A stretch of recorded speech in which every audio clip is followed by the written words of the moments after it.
Bonjour et bienvenue au CFA de la pharmacie Marseille-Alpes-Provence pour ce nouveau tuto concernant le CTE, le commentaire technique écrit. Nous allons aborder aujourd'hui les associations bénéfiques. Ce tuto est une aide pour aller à l'essentiel sans perdre de temps. Les associations bénéfiques sont à traiter dans l'analyse de la prescription, après avoir déterminé le but thérapeutique. Le principe, la prescription se compose de 4 spécialités avec 1 ou 2 dispositifs médicaux. En général, ces 5 ou 6 produits qui sont prescrits traitent 2 pathologies. Il y a donc obligatoirement des associations bénéfiques entre ces 5 produits. L'objectif est donc de signaler l'intérêt de l'association bénéfique de principe actif sans oublier le ou les dispositifs médicaux. Comment faire ?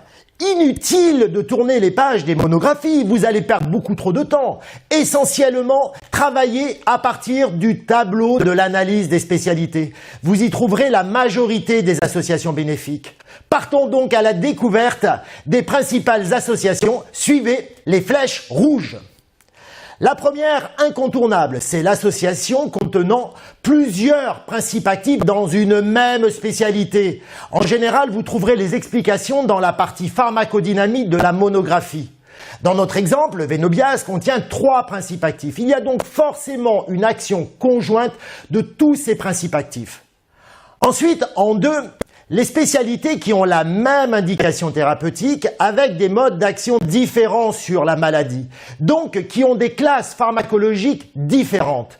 Dans notre exemple, l'insuffisance cardiaque est maîtrisée par 3 principes actifs et on s'appuie des modes d'action pharmacologiques pour démontrer la meilleure efficacité du traitement. Aidez-vous également de la pharmacodynamie dans la monographie. En 3, la spécialité qui associe un traitement de crise et un traitement de fond, un grand classique. Dans notre exemple, l'association d'un bronchodilatateur et d'un glucocorticoïde par voie inhalée. En 4, les spécialités avec des voies d'administration différentes pour une même pathologie. Ici, 2 anti-inflammatoires non stéroïdiens, le gel par voie locale, l'autre comprimé par voie systémique, qui permet une meilleure prise en charge de la pathologie inflammatoire.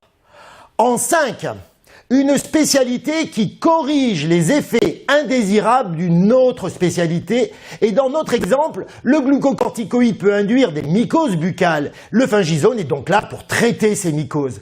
Vous pouvez également constater que ce type d'association dans une même spécialité qui contient plusieurs principes actifs et qui corrige les effets indésirables d'un autre principe actif présent dans la même spécialité.